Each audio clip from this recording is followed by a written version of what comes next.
Do I have a motion to return to open session? So moved. Second. Mr. Roberts and Ms. Bond? Any discussion?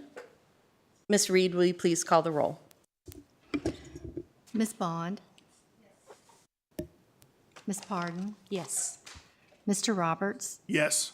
Dr. Roundtree? Yes. Ms. Purcell? Yes. 5 in favor. Motion carries.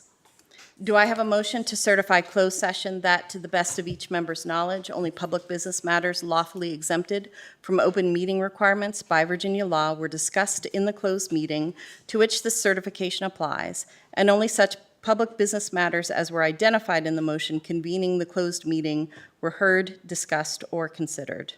So moved. Second. Dr. Roundtree and Mr. Roberts, any discussion? Ms. Reed, will you please call the roll? Ms. Bond? Yes.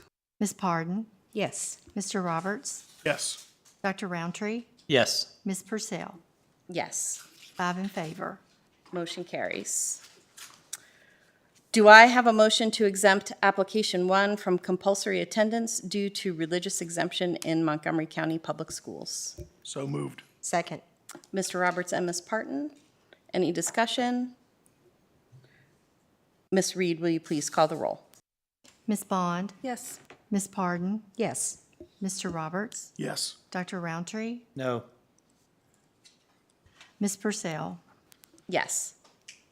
4 in favor, 1 opposed. Motion carries. Do I have a motion to exempt application 2 from compulsory attendance due to religious exemption in Montgomery County Public Schools? So moved. Mr. Roberts and Ms. Parton, any discussion? Ms. Reed, will you please call the roll? Ms. Bond? Yes. Ms. Pardon? Mr. Roberts? Yes. Dr. Roundtree? No. Ms. Purcell? Yes. 4 in favor, 1 opposed. Motion carries. Do I have a motion to exempt application 3 from compulsory attendance due to religious exemption in Montgomery County Public Schools? So moved. Second.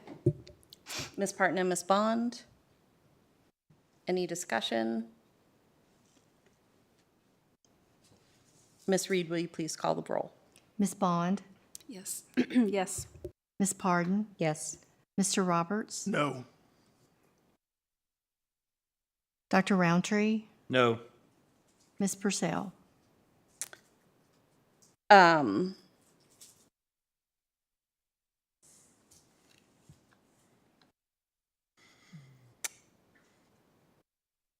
I guess I should have said something during discussion. We talked about Mr. Garrettson, or Dr. Gimple,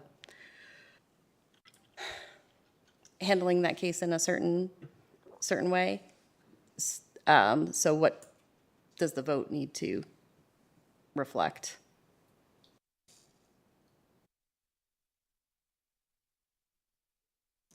Okay. It's my preference. Ms. Bond and Ms. Parton, are you comfortable with that? Okay, so for application 3, we'll table it and wait for some more information. Apologies for moving so quickly with that. Okay, moving on to the personnel report. Do I have a motion to approve the personnel report as presented? So moved. Second. Mr. Roberts and Dr. Roundtree, any discussion? Ms. Reed, will you please call the roll? Ms. Bond? Yes. Ms. Pardon? Yes. Mr. Roberts? Yes. Dr. Roundtree? Yes. Ms. Purcell? Yes. 5 in favor. Motion carries.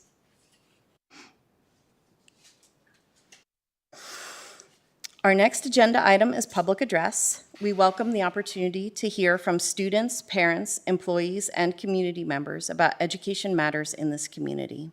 As a reminder, the board sets aside 30 minutes to start our public address. We have the option to extend in 30-minute increments, which Ms. Reed will remind us of. If there are additional speakers after 90 minutes, the board will continue with their business meeting and hold one additional 30-minute session at the end of the business meeting. The clock continues through applause and disruptions. The more disruptions there are, the fewer speakers who get to address the board. I will call each speaker up by name in the order that they signed up. Each speaker has 3 minutes to address the board.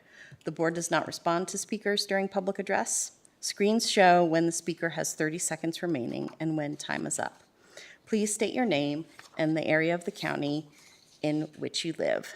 The first speaker tonight is Linwood Hudson.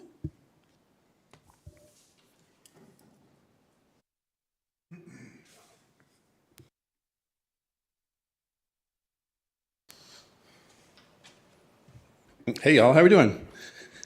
Lone Hudson from Blacksburg. It's good to see you all out tonight. I talk to people all the time and they ask about being on school board and if I miss it, whatever. And I always tell them the same thing. I say, I definitely miss seeing all of you and working with you on the important matters of MCPS. I miss working with this great staff that you've got here with you here, the leadership of MCPS. I miss working with these awesome clerks over here, the nicest people on the planet.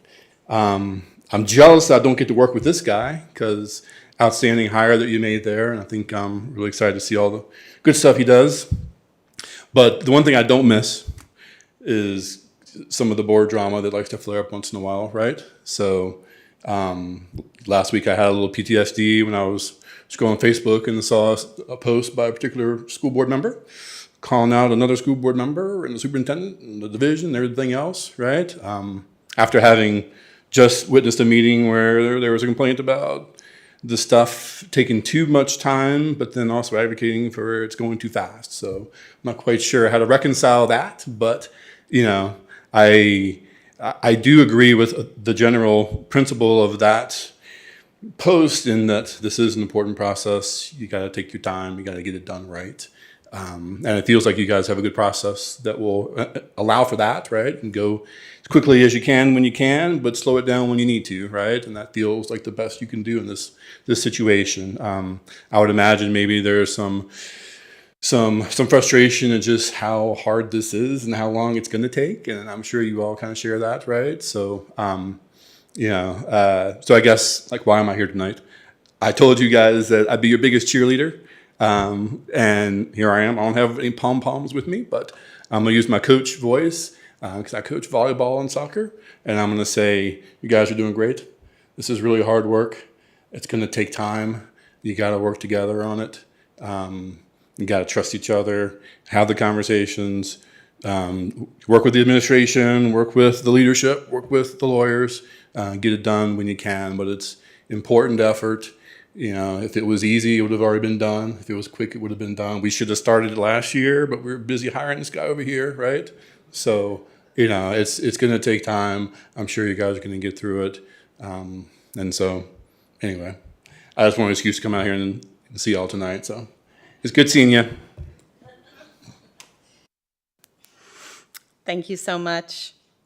Our next speaker tonight is Dr. Catherine Davenport Davis.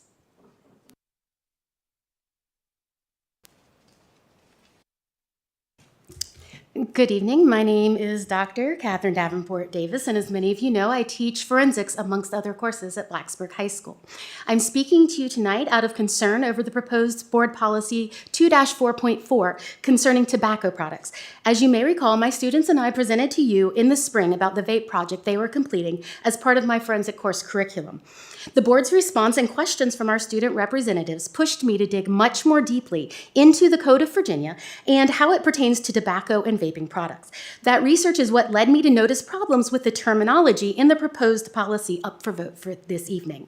The proposed policy appears to be based on the May 2023 VSBA model, which prohibits a tobacco product or nicotine vapor product. Terminology dating back to 2019, but Virginia law has moved past that. By 2020, the General Assembly had separately recognized alternative nicotine products and hemp products intended for smoking. In 2024, it amended the statute itself, replacing that older terminology with the broader category of retail tobacco product, as defined in Section 18.2-371.2. And that's the standard school board policy is now required to meet.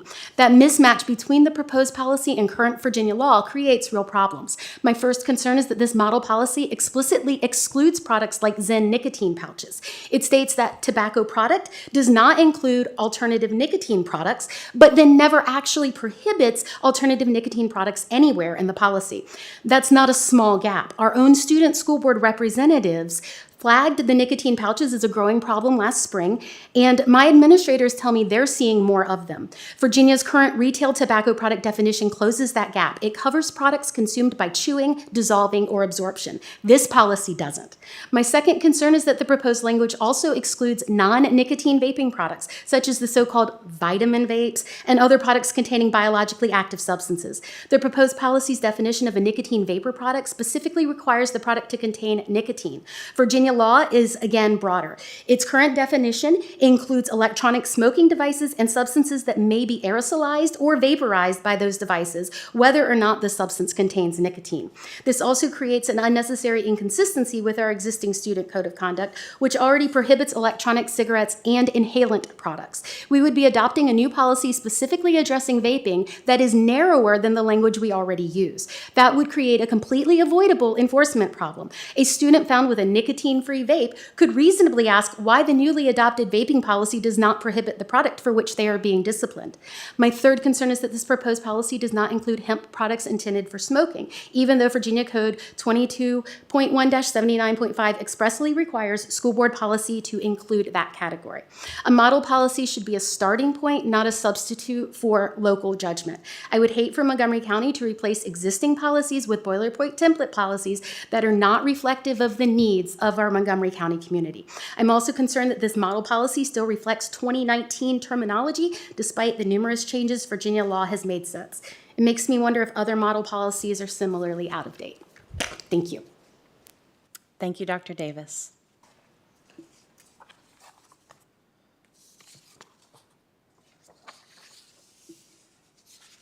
Okay, seeing no other signups for public address, we will consider public address closed. Next, we have consent items. Of note, the First Bank and Trust Company would like to donate $5,000 to MCPS for the Pack the Bus program. Thank you so much to First Bank and Trust for that donation. If no one wishes to move an item out of consent, we will consider those items approved. Our next item on the agenda is our financial summary report. Do I have a motion to acknowledge receipt of the year-end financial summary report for 2025-2026? So moved. Second. Dr. Roundtree and Mr. Roberts, any discussion? Ms. Reed, will you please call the roll? Ms. Bond? Yes. Ms. Pardon? Yes. Mr. Roberts? Yes. Dr. Roundtree? Yes. Ms. Purcell? Yes. 5 in favor. Motion carries. Do I have a motion to approve the payment of the bills as presented? So moved. Second.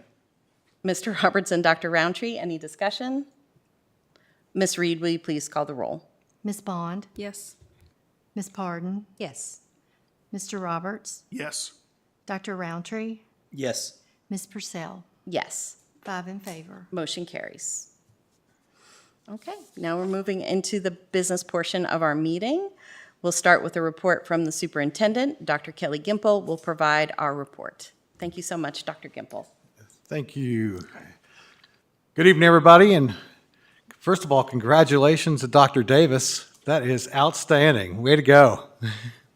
And you just did exactly what is supposed to happen between first read and second read. So thank you so much for that information. That was perfect. First thing I want to start with is, man, did we have a fantastic opening. I am so proud of our division and the opening that we had last week and today. Everything from our transportation department, Eddie Walters, our food services with Michelle Knotts, to our principals, our teachers, throughout the entire division. And I know that Amanda, Dr. Widener, and I visited every single school in the first 2 days. And, we both came back with just raving about just what was going on in our schools, the welcoming atmosphere, the organization.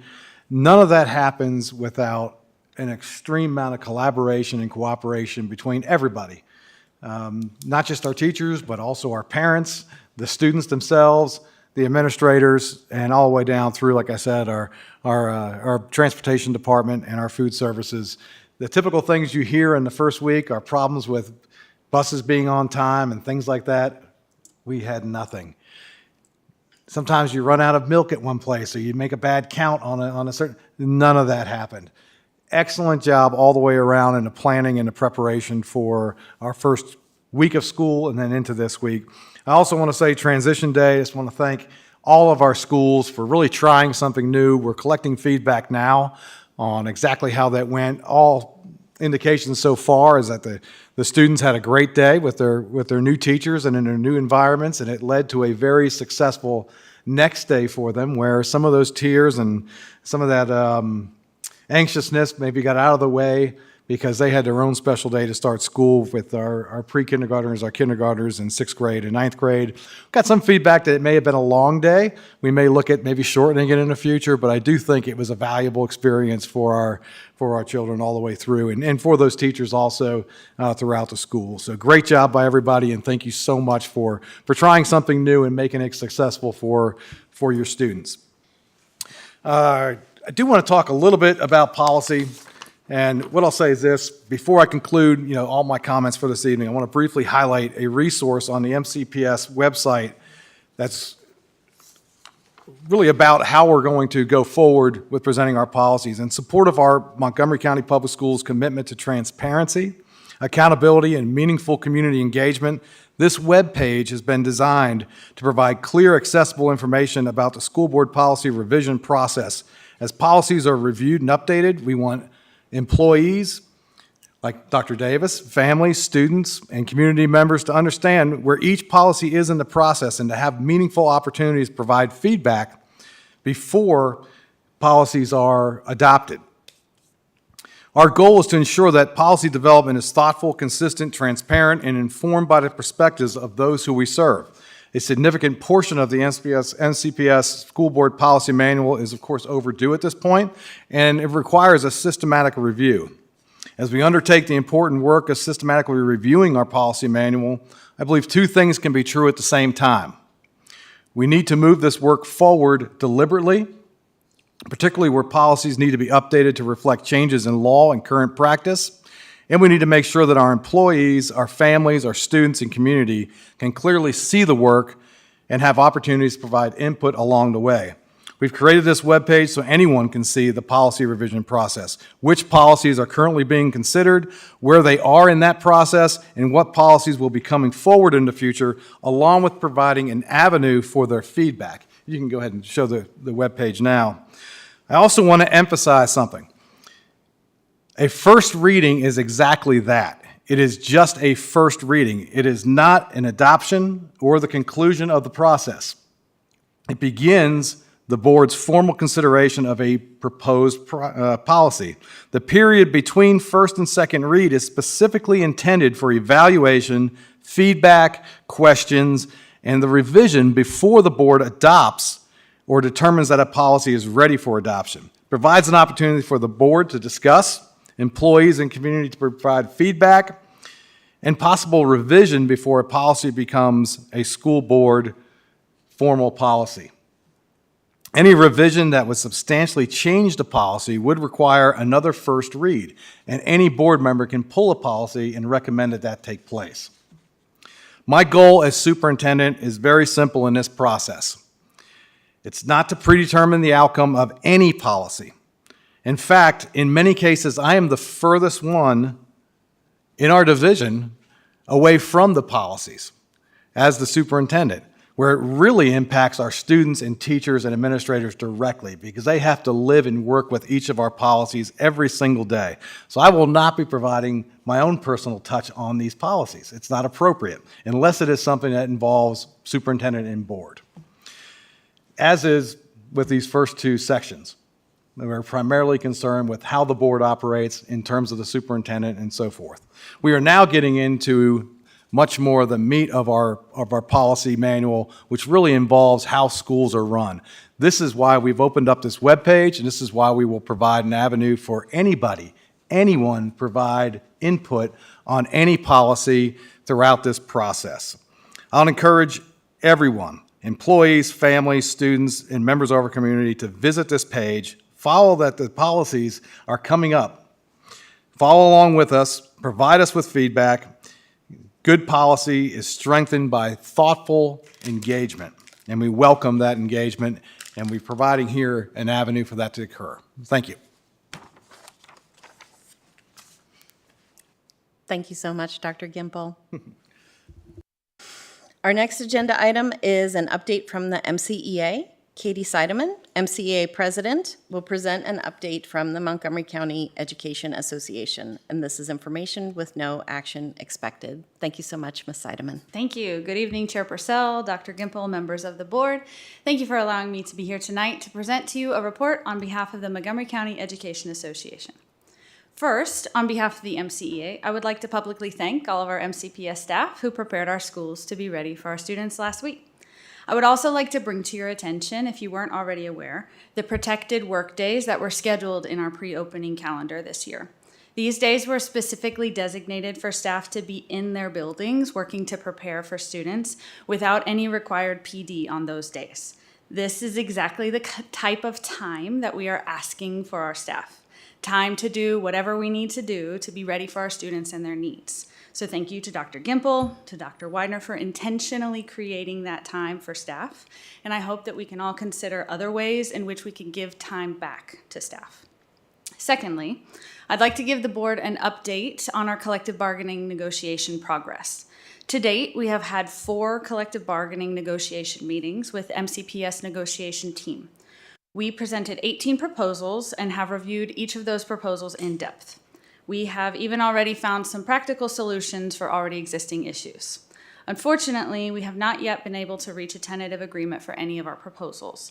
We are all very aware of our current financial challenges facing our school system, and we are under no illusion that all of our MCEA proposals are cost neutral, though several of them are. We want to work with MCPS to be able to advocate for collective bargaining items that would come with associated costs within the normal budget cycle, so that you all can review our proposals with the associated costs included as you begin to build the budget each fall. This way, the board can choose which proposals and priorities to include in the draft budget each year, as well as in the presentation to the Board of Supervisors. We hope that by aligning our negotiation timeline with the budget process, we can also align our collective bargaining priorities with the board's budget priorities. However, to make this change will take time and a vote from our membership. So next week we are having an all-member meeting to discuss and vote on our next steps as an association. We will keep MCPS leadership updated as to the results of the vote, and we'll continue to share our progress with you. Lastly, we would also like to address the board's current efforts in updating the policy manual. We understand that the current policy manual is out of compliance, and we also understand the need for urgency in getting it back into compliance, which we can all agree should be done to protect our students, staff, and school system. It seems that the board has a plan to collect stakeholder feedback regarding new policy adoptions or changes, and we do appreciate that. However, I would also urge the board to make sure this process is not only available to stakeholders, but also very visible and accessible to stakeholders. Board docs can be very challenging to navigate if it's not something that you access regularly, and I would urge all board members to make sure that any suggested policy changes are easily accessible. The Policy Revision Dashboard on the website is an excellent resource, and we particularly appreciate that there's a place for stakeholders to submit their feedback. We want to make sure that this resource is being openly advertised to stakeholders. If so, how? Does the feedback being received seem to be from one particular group? Do affected stakeholders understand which policies will affect them directly? How can we solicit more input from different stakeholders? I appreciate Dr. Gimple highlighting it tonight at tonight's meeting, and it would be even better to make sure this resource is shared even more widely. Again, we completely understand the responsibility to update the policy manuals into compliance as soon as possible. I would urge the board to make sure those updates, again, are visible and easily accessible as possible to all stakeholders through the process. I think we can all agree that we would like this process to be done quickly, but also to be done right. Thank you for your time this evening. What questions can I answer for you? Board members, any questions for Ms. Seidemann?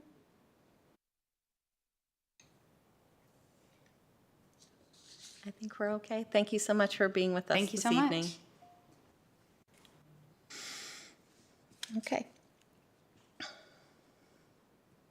The next item on our agenda is a categorical transfer request for fiscal year 2026-2027, which requires an approval. Do I have a motion to authorize the request to the Board of Supervisors for a categorical transfer within the 2026-2027 school operating budget? So moved. Second. Mr. Roberts and Dr. Roundtree, any discussion? Ms. Reed, will you please call the roll? Ms. Bond? Yes. Ms. Pardon? Mr. Roberts? Yes. Dr. Roundtree? Yes. Ms. Purcell? Yes. 5 in favor. Motion carries. The next item on the agenda is a capital transfer request that requires approval. Do I have a motion to authorize a request to the Board of Supervisors for a capital project transfer to the 2026-2027 School Capital Fund? So moved. Second. Mr. Roberts and Dr. Roundtree, any discussion? Ms. Reed, will you please call the roll? Ms. Bond? Yes. Ms. Franklin? I'm sorry. Ms. Pardon? Yes. Mr. Roberts? Yes. Dr. Roundtree? Yes. Ms. Purcell? Yes. 5 in favor. Motion carries. Okay. Our next item on the agenda is a budget update. Trevor Bennett, Acting Director of Finance, presents an MCPS budget update for fiscal year 2026-2027. This is a presentation with no action required. Thank you so much, Mr. Bennett. All right. Good evening, Chair Purcell and board members and Dr. Gimple. Tonight, I wanted to provide a budget update just on where we stand going into this new school year. So first, to recap, just where we ended the prior fiscal year at. On June 30th, the Board of Supervisors approved appropriation that prevented the division from exceeding its spending authority. We had some excess revenues that were applied to the deficit, which resulted in a amount due to the county a little more than $1 million. Working with Dr. Dunleavy, we have presented a plan of repayment to the county staff, utilizing grant reimbursements for expenditures that occurred in FY26. That will be reimbursed in FY27. We expect full repayment sometime in the fall. And this is a budget neutral resolution, so there'll be no impact to the FY27 budget. As a result, there's no carryover funds for this school year. Traditionally, the Board of Supervisors allows those funds to be carried over and reappropriated into the new year. And then lastly, the state budget has finalized on June 29th. That does bring additional revenues that do need to be appropriated. This list explains a few of the outstanding financial needs for the division. First, we do have rising costs for our instructional software. There are some operational needs as well, including software, maintenance supplies, and utility costs. And we also require additional funding for our special education contracted services. Some of these services have been offset by recent hiring, but there's still some additional funding needed. And then lastly is the state SOQ bonus disbursements for employees. And that leads me into my next slide. So this slide shows where we are at with the status of the employee bonuses this year. The division has certified that disbursements will occur by the end of this fiscal year. The eligibility criteria has been established by the school board. And in order to qualify for the state funding, the division must distribute an average of $1,500 for qualifying staff, as well as meet the required local match. There's a specific formula that's instituted by the VDOE, and if we meet those requirements across qualifying staff and then also meet the required local match, then we do qualify for that state funding, which has already been received. And lastly, the administration plans to monitor the budget before setting a disbursement date. We'll get a clearer picture sometime in the fall of where our payroll stands and other items. That way we can determine the best appropriate date for those disbursements and any criteria adjustments if necessary. The division, we are also implementing or enacting several budgetary measures this year. The first is a position freeze for these following positions listed here. The administration has identified these positions as non-critical for the school year. Some are new and some are existing vacancies. And then for budget monitoring, we are implementing better forecasting practices, utilizing the tools that we have available for us. We are establishing a finance committee to provide better oversight of our finances and ensure that all the stakeholders are at the table. And then my intention is to provide regular school board updates regarding the budget so you can be well informed each step of the process. And lastly, we are going to establish or publish some form of an open checkbook on the website. We're finalizing those steps to make sure that we provide full public transparency.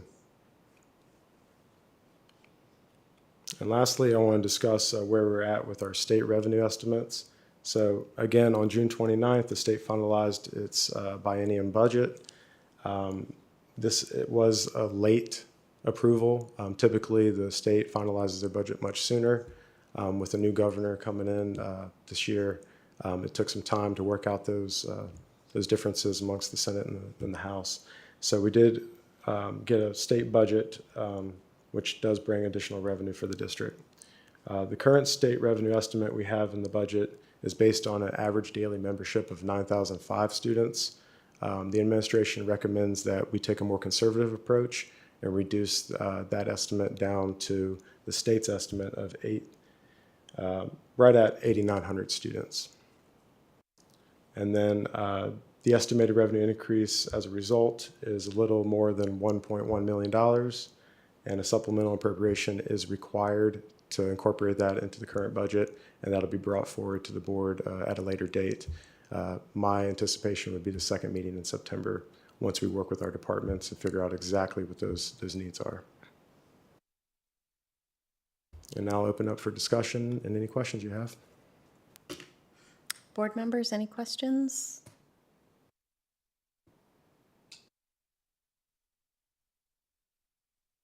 Okay. All right.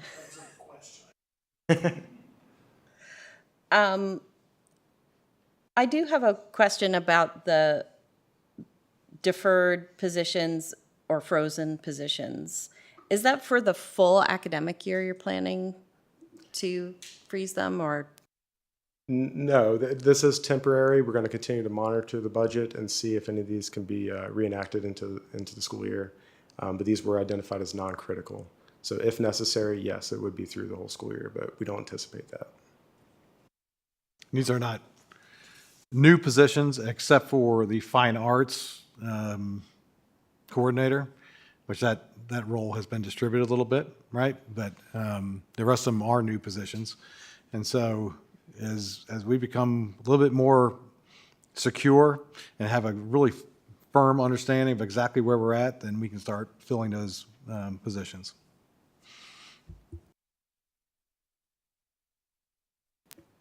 And just maybe to get you to restate, Mr. Bennett, I apologize.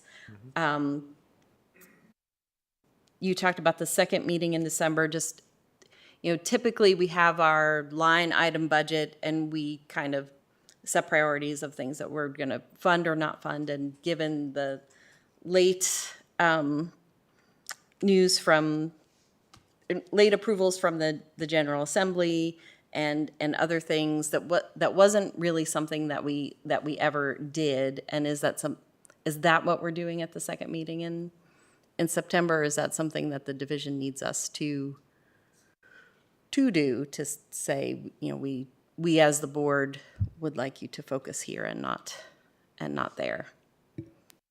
Yes.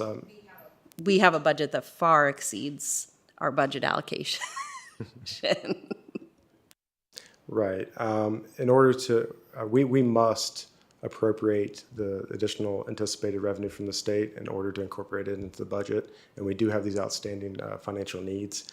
So the recommendation is to appropriate those funds now. And the reason I mentioned the second meeting in September is that gives us a little more time to work out those needs and the exact dollar amounts with our departments, and also get a clearer picture of our payroll and the projected forecast for that. Excellent. Thank you so much. I really appreciate that clarification. Any other questions, board members? Thank you again. Sure. Can I? Oh, You said it Dr. once. Gimple, go ahead. I just want to point out how hard this gentleman is working and has been working over the last bit of time here all summer, really, just to make sure that we're just able to meet the needs financially of our division. It's a lot of work. He's taken on basically 2 jobs over the last, bit of time here and has really done a fine job. And Trevor, I just want to say publicly, thank you for your work, the extra time you put in, your level of communication with our staff, and just the work that you're doing. Thank you. Appreciate it. Thank you. Thank you, Mr. Bennett. Our next agenda item is monitoring for disparities and outcomes. Stacy Wright, Director of Equity and Diversity, Robert Ratcliffe, Director of Technology, and Dr. Julie Ligon, Director of Special Education, will present information on second semester monitoring for disparities and outcomes in Montgomery County Public Schools. This is information and no action is expected. Thank you all for being here tonight. I have my counterparts back there sitting just in case I get stuck. So I would like to say good evening to Board Purcell, board members, and Dr. Gimple. This is our report that we had sent to you all in July, but you all asked for a presentation. And so we're just going to go ahead and tell you where we landed after the first year of monitoring for disparities. So the 3 numbers here that you see are the number of students who is the data set that we use for the full year. So this is the total number of students who were enrolled at least for 1 day and may have had any kind of infractions in our school division. 6% of those students, which is 6%, which is 588 students received ISS. 4.6% received OSS, which equals to 452 students. Semester 2 involved more students than in semester 1 in both outcomes of ISS and OSS. And so when we look at those students, even though it was more, it was just a slight increase. And we know that when we get to the end of the school year, sometimes we get a little agitated and things just aren't working out as well as we think that they are. So those are increases that we sometimes expect. But even with that, it wasn't a great increase in the number of ISS or OSS for our students. We have here the suspension by gender. And so what we learned is for some reason, our young men are just having a harder time staying in school, but we're working on that to try to figure those out. And then our young ladies are staying in school more often with ISS, but we see in the second semester that there is a change and it is a slight increase. We compared the students, but however, there was a slight increase for both males and females in the second semester. And if I'm going too fast, just tell me to stop. Again, as we talked about it, we noticed that our male students had a higher ISS and OSS risk indexes. So risk index, in which we always have to make sure that we're telling the difference between risk index and risk ratios, is just the semester the suspension counts divided by the gender population.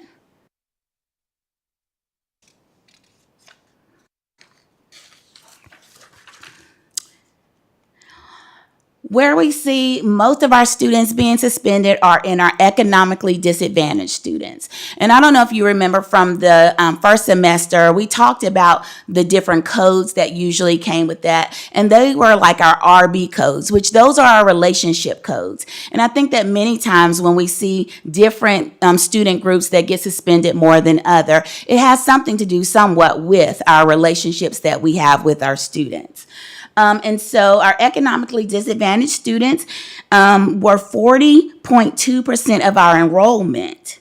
Which that is a pretty significant risk index or risk ratio for our students who are economically disadvantaged to be suspended.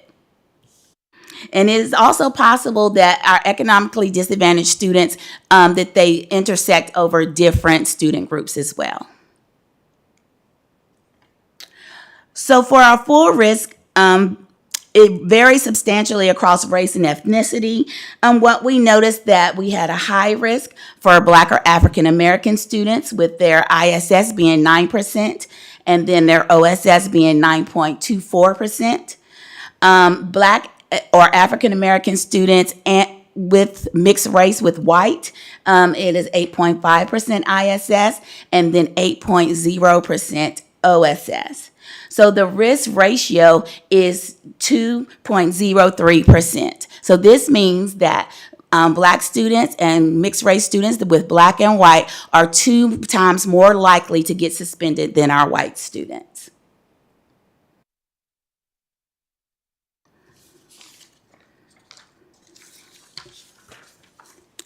Risk ratios show where discipline gaps are the widest. And so our white students equals 1%. So we try to look at anything over 1% of being something that we need to keep our eyes on, that we just need to really watch. And again, in these risk ratios, we see a 1.77 for our white and African American students, and then a 2.03% risk ratio for our Black or African American students. So we just want to make sure that we're keeping eyes on those students, especially when it comes to OSS, because we know that students can't learn if they aren't in the building. The next group that shows a clear risk disparity is our students with disabilities. And we've been talking about this many times in much of our data across the school division. And our special education department, which I have Dr. Ligon here, is conducting professional development to deepen their staff's understanding of the impact of disabilities on behavior. And that is very important. So some of the things that they're trying to do is to make sure that they understand in their goals, that they are setting behavior goals based on whatever the student's disability is. We, as a part of the Office of Equity, the Office of Student Services, and Special Ed have worked together to complete a report for the state that tells us where some of those disparities are and how we can make some of those changes. And this is what Dr. Ligon and our staff have come up with, and we are supporting her in the Office of Student Services and Equity to make sure that all of our staff is getting this type of professional development.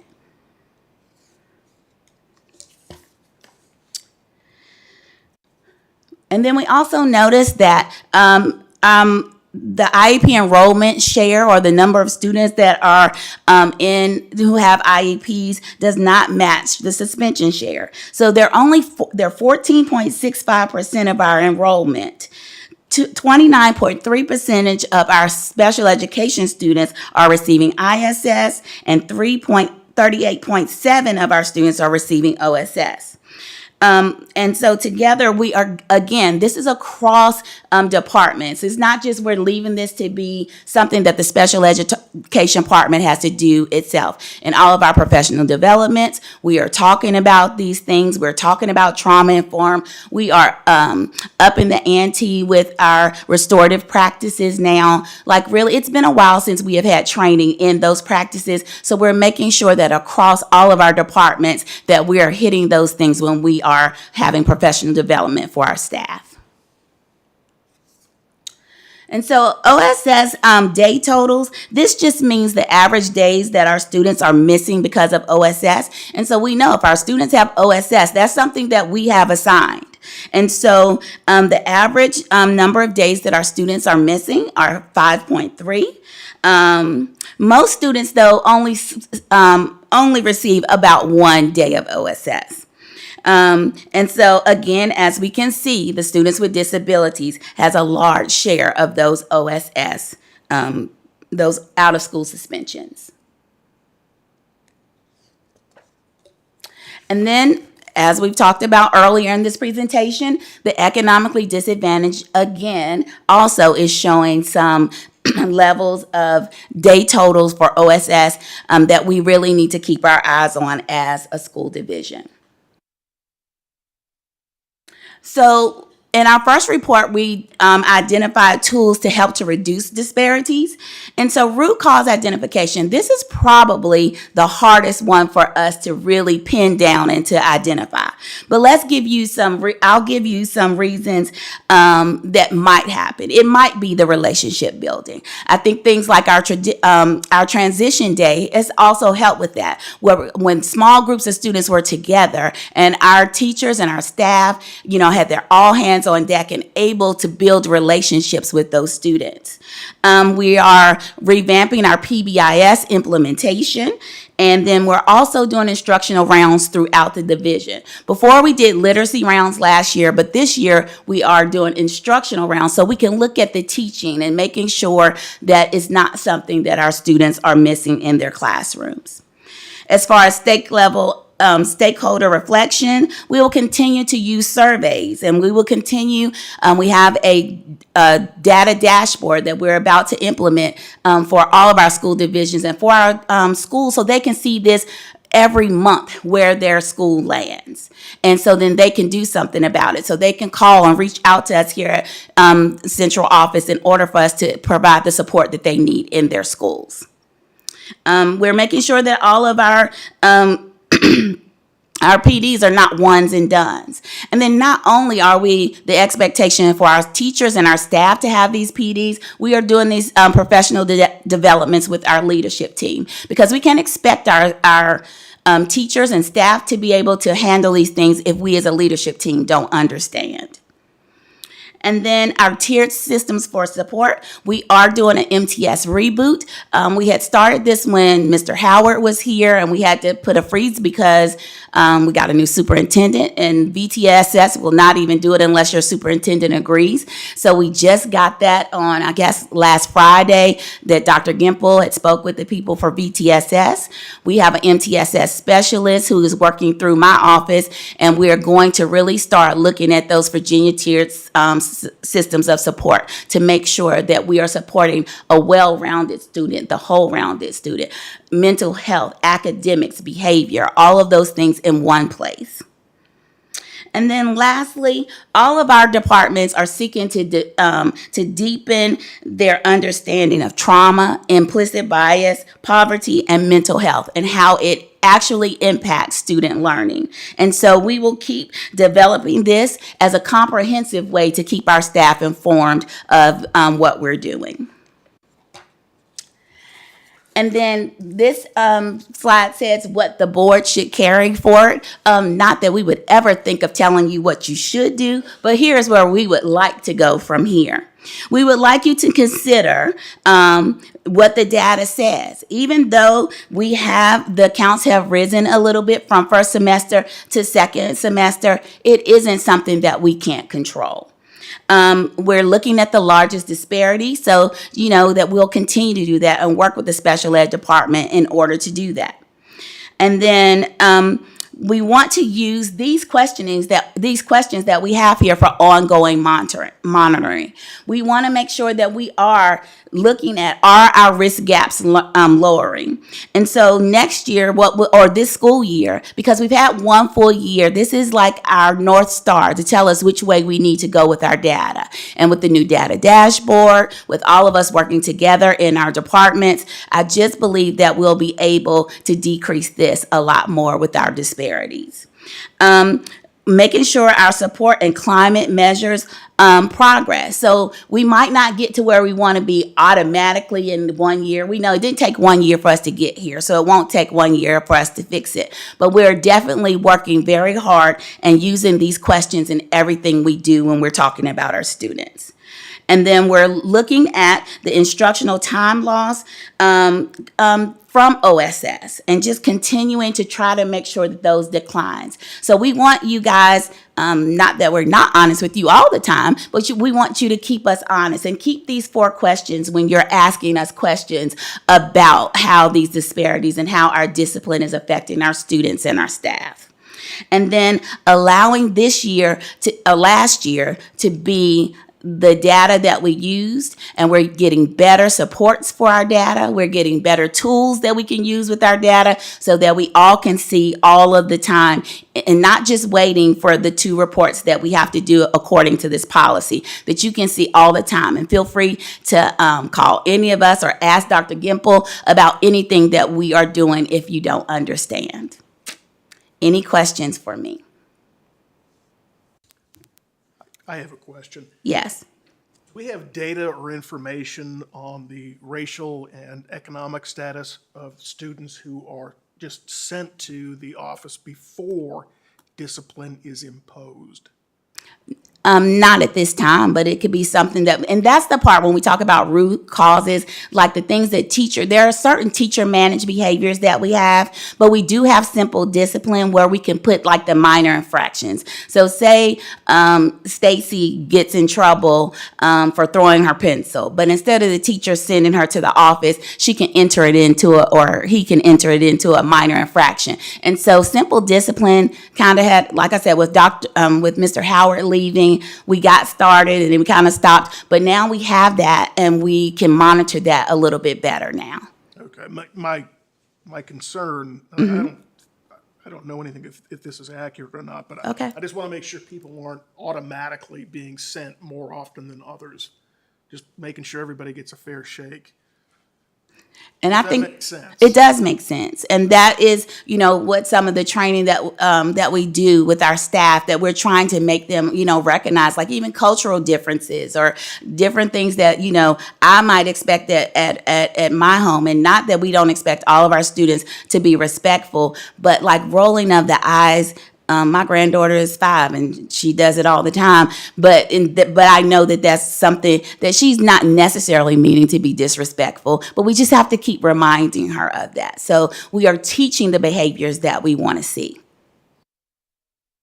I know, I think it lasts forever. Her mother is 32 and she still rolls her eyes. Board members, other questions? Ms. Parton? Stacy, thank you so much for all the information. Very helpful. This is an area we definitely need to look at and improve on, and hopefully we can get a good jump on that with what you've presented. And thank you guys as well for your input. So something that struck me on slide 13 was the root cause identification. And, I have to agree with you and maybe even go a little bit further than that, because we don't want to have to expel any of our students whatsoever. But trying to figure out how we can prevent that. So I was just thinking about some things that you had said and you had shown in the slides, and specifically with our OSS and our ISS incidents, have we looked at more in-depth data on the OSS and ISS, maybe such as like the breakdown of the incident details and, maybe, and even going as far as not even listen to student, but like calling it student A, student B, just something for us to kind of maybe see what we need to work on and where we're having issues at. And then with that, trying to figure out if I know we have repetitive students sometimes, often too, and I hate to see that as well, but maybe figure out maybe if there are repetitive students in that, why they're continuing to commit the same offense. I didn't know if we were looking into any of that.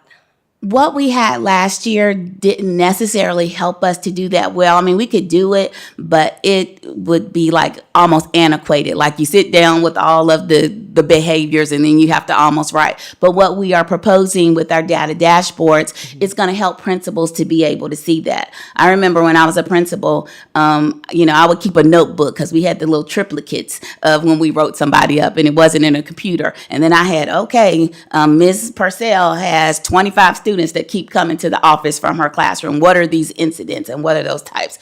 But now what we're doing now with the new data systems and everything that we're trying to put into one place, I think we'll be able to help principals get a better grasp on that, because that was one of our barriers, so to speak, because it was very hard to collect that way. Right. And then hopefully with that, maybe we can even break it down by how we have it broken down here? Yes, To maybe ma'am. help us understand a little bit more? even Yes, with I'm that? sure Robert can figure that out. I have no doubt he can. And so also, the consistency across the schools, are we keeping track of that somehow? Yes, and we can kind of see that a little bit across the schools. But like I said, the things that we were putting into Power School didn't necessarily help us, but we can see it a little bit, Okay. and we're getting better at that. Okay. So, I'm Ms. just, Pardon, Stacy has alluded to the data dashboard several times. That's something new. And so this will provide the capability of all of our principals to see how their data compares to other schools in our division on an ongoing basis. On a monthly basis, it'll be updated. And the hope is that, not the hope, but the direction of that will be to encourage conversation between our principals, between our leaders, to talk about their discipline and, and to really ask, why are we having an uptick here? What are you doing differently in your school? So we can start comparing some of our best practices. And if there is a need for us to send resources to any school, we can do it immediately. We don't have to wait till end of the year data to see that there's a discrepancy. We're going to see that right away, and we can react to it. Stacy's office and Mr. Garrettson's office, we can respond to that and provide resources where it's needed on an ongoing basis that will hopefully reduce the number of cases that we have here. that sounds great. And part of it is trying to catch it early, I Yes. know, and to discourage repetitive behavior as well. So the more information we have and know, I think the more helpful we can be. Do we also have, the incidents that are being notated as to what incidents are getting related to the OSS or ISS prior to any possible suspension? Like, I know we have a policy for certain things in our policy that is automatic, that Right. come to us, has come to us before in some of our hearings. But do we take note maybe of anything of a lesser, something that's maybe not mentioned in our policy that maybe you all are seeing or being made aware of, that if we start seeing this more and more, that would give us some information as to what we need to maybe think about and work on and see what we can do as far as implementing something in the policy if we have to, or getting feedback from teachers and, because what they're having to deal with and the principals and the administration as well. And I think we can see that with our codes, and that's what we brought you the first semester was the codes that we were seeing the most of, and good for us that the codes were only relationship behaviors, because those are things that we can talk about and things that we can change and things that we can help develop our staff with. So yes, we can see which things happen the most. I think as we start getting further into our MTSS process, it'll give us all of these things for us to try before we have to, even if we have to send a student to the office, it doesn't mean that they have to be suspended or they have to go to ISS. So just training our staff or developing our staff in ways, because we've done this before, but it's been a little while. Right. And so we've gotten a lot of new staff. We got people that have come from different places. So we just want to make sure that we are consistent across the board with our professional development. That's why our departments are working so closely together. Okay, perfect. And you did mention the SPED children also having that higher number. It may have been the highest. I'll have to go back and see, but they were right there at the very top. Yes. Do we have any behavior that we monitor, maybe is the word I want to use, to see if that is directly correlated to the disability, or is that something that takes a while, or maybe repetitive behavior before we can actually say that a certain behavior is related to that person's disability? Good question. We do monitor for patterns of behavior because there are patterns to the behavior. And what we say to principals, if you see that student 2 or 3 times, every kid has a one-off. Every kid has a bad day. Every person has a bad day. But you start to see this person 2 or 3 times in your office, contact us because we need to get in there and look and see if there's a pattern of behavior. And we need to make sure we have a large population. We have high incidence disabilities, learning disabilities, and health impairment. Usually that's a behavioral disability. So we do have a large population of students with behavioral disabilities.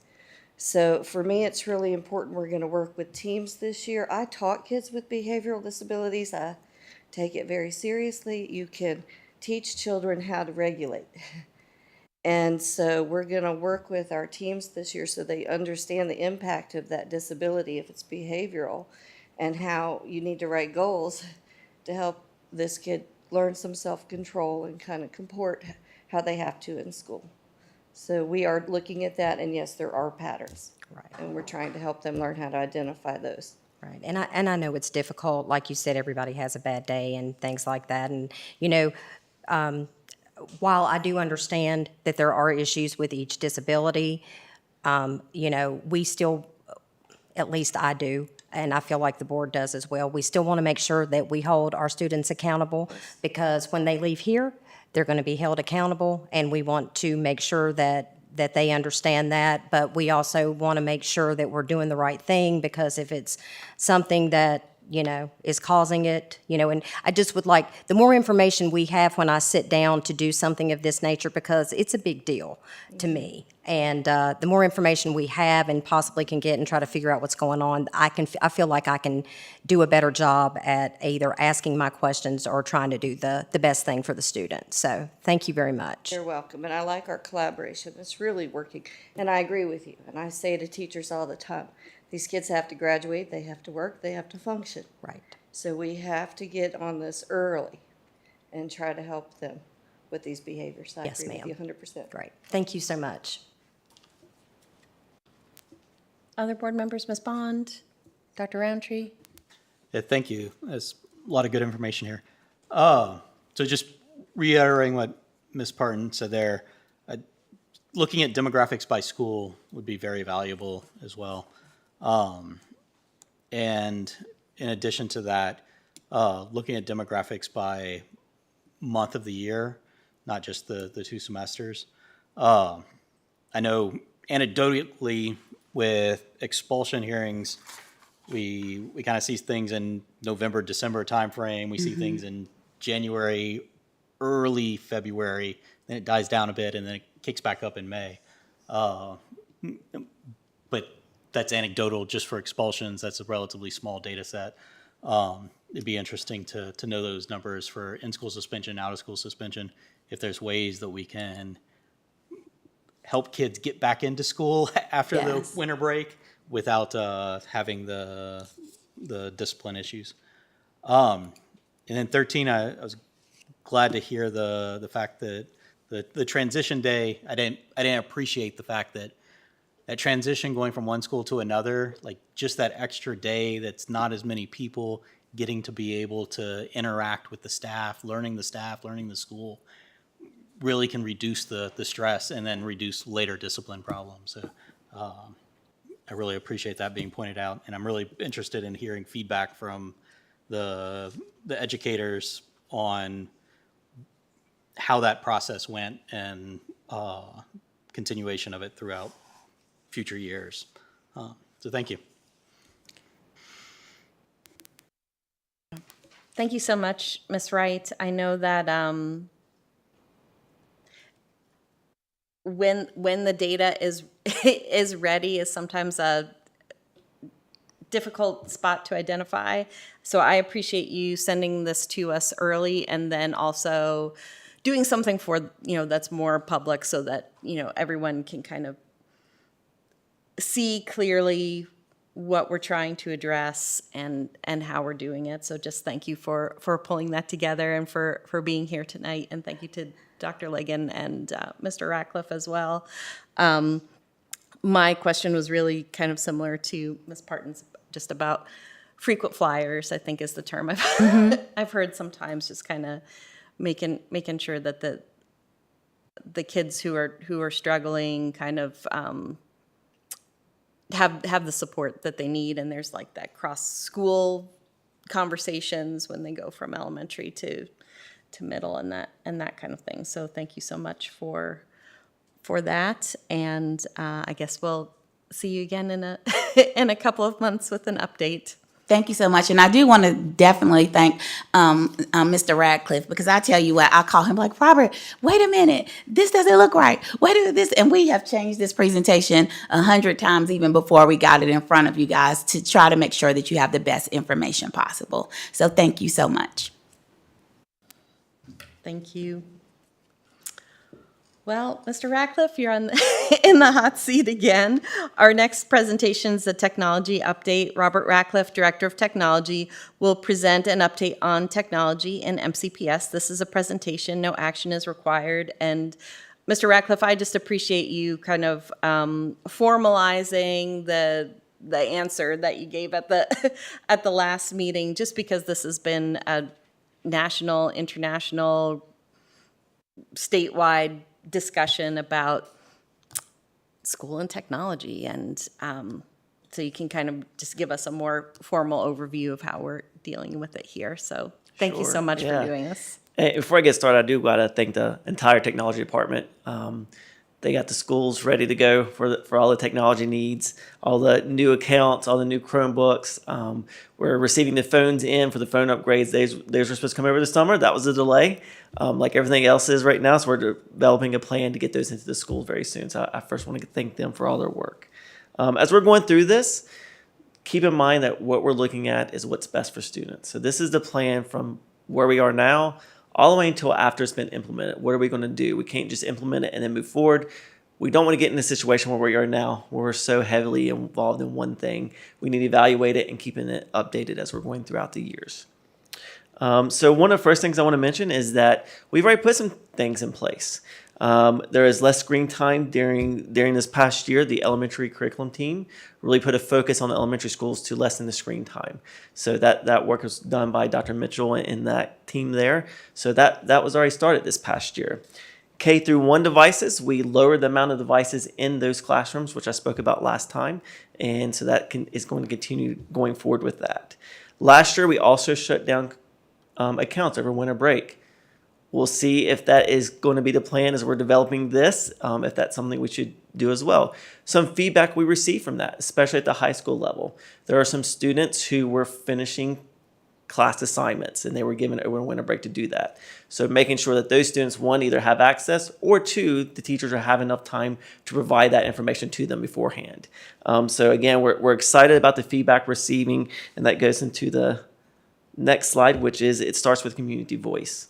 We want to make sure that we're getting information and knowledge from parents and guardians, which we have received, and the Donovan Group did a wonderful job providing us this lovely document. It analyzed all the data, so that's something that we don't have to do.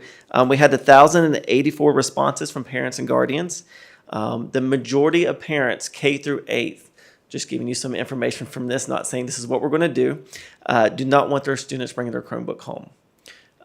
The other thing that I noticed was the elementary students or the elementary parents want YouTube block for their students. So these are all things that the focus group is going to be reviewing. We're going to be reviewing this, reviewing the feedback we received from students, teachers, and then also administrators. I will say that over this past year, I've already started receiving feedback. These people have reached out to me. The administrators at the middle schools, at 2 of the middle schools, have already talked to me. Can we keep Chromebooks here at school?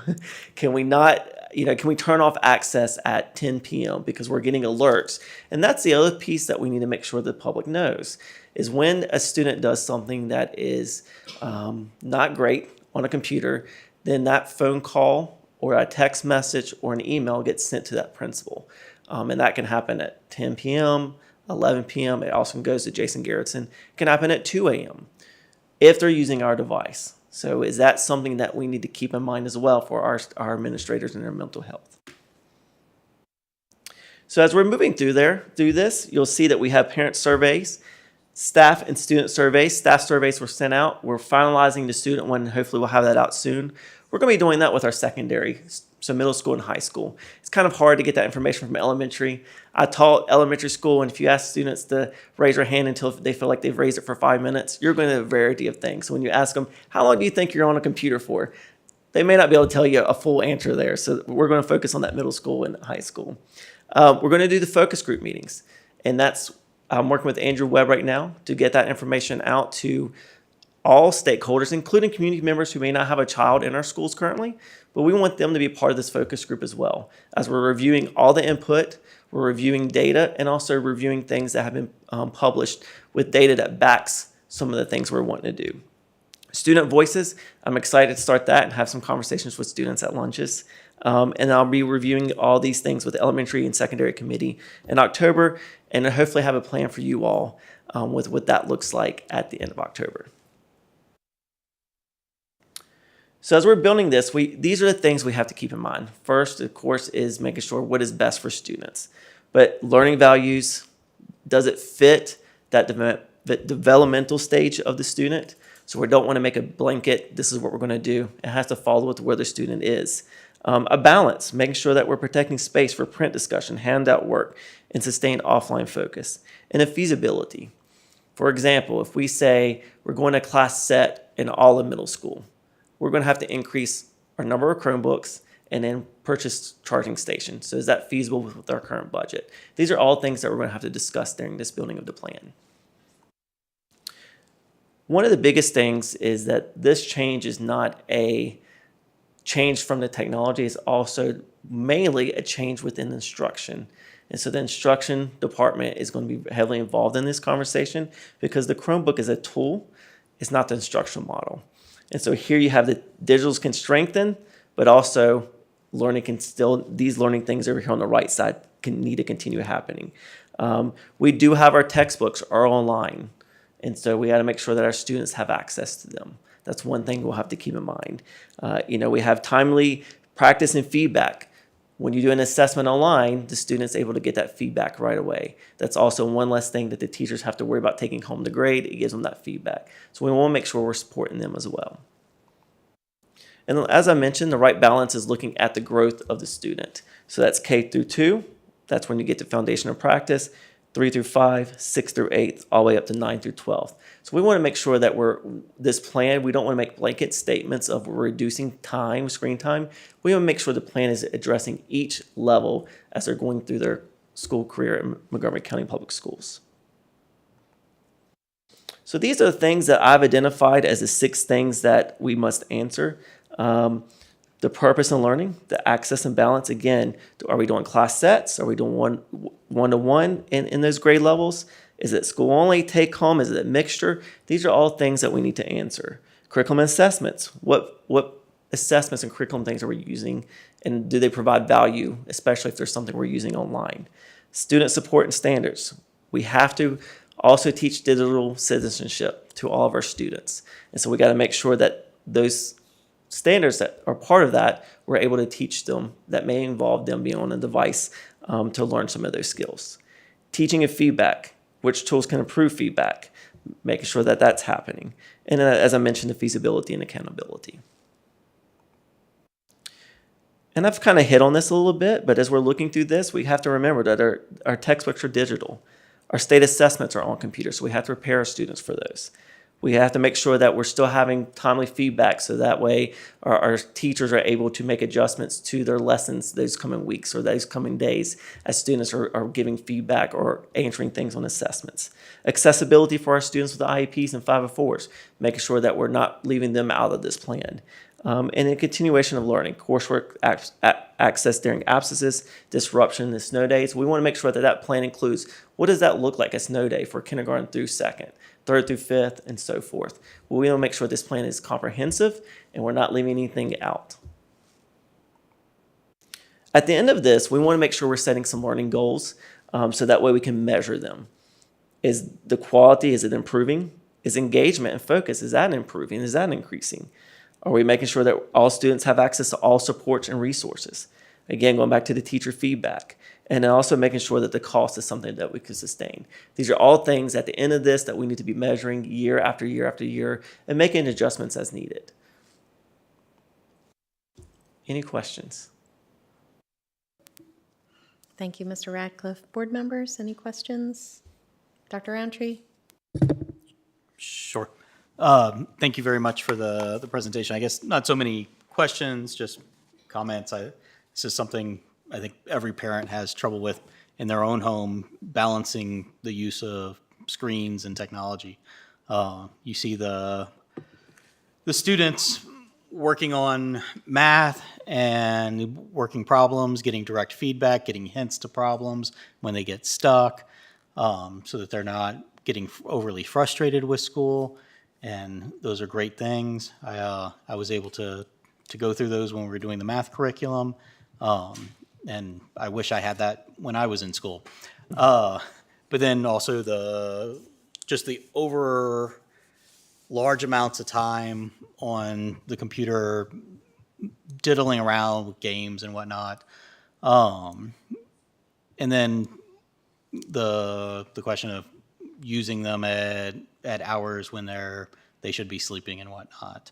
I think it's a great start. I'm glad that we're looking at reducing it in the younger kids and trying to figure out exactly what the balance is with the middle school and high schoolers.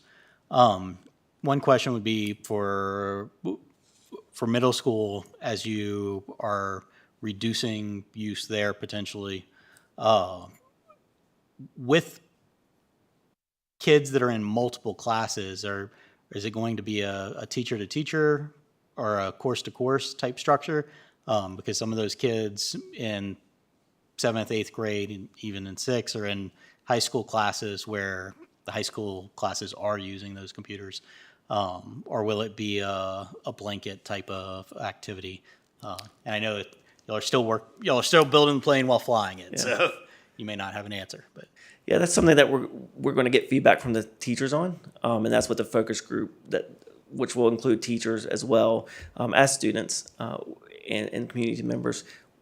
We need to keep in mind. That's why we can't. I mentioned we don't want to have a blanket statement on we're reducing. There's got to be some things like that you just mentioned built into it. Thank you. Yep. Thank you. Other board members? Ms. Barton? No, just want to say thank you and glad to see that we're looking at this because I do think it has become an issue, and I think it's become an issue with more than just being on the screen so much, but with learning, because I don't think we're really learning. We're more memorizing and we're getting help, and I don't have any problem with our students getting help whatsoever, but it may help with the chat GPT and maybe the AI too, but you didn't hear me say that. But I think when the students have to start using their brain a little bit more, and this goes for everybody, when we've gotten so reliant upon devices to do everything for us, we don't remember phone numbers anymore. People don't remember their own number. That's a problem.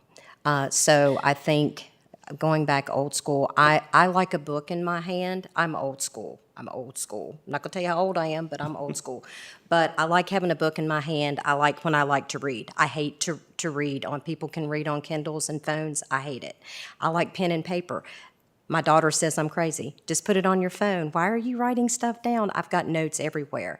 But that's how I have come to know and remember and learn. So I do think there is something to be said about going back. Technology is wonderful, and I'm glad we have it there, and I think we should continue to build upon it. But at some point, I do think we need to go back and see where we can meet in the middle to try to do what's best for our kids. So thanks for all your work. Mr. Roberts? I have a statement. Everyone needs less screen time. Everybody. I've heard the children say, touch grass. I don't really understand what that means. But everybody, put the phone down for a few minutes.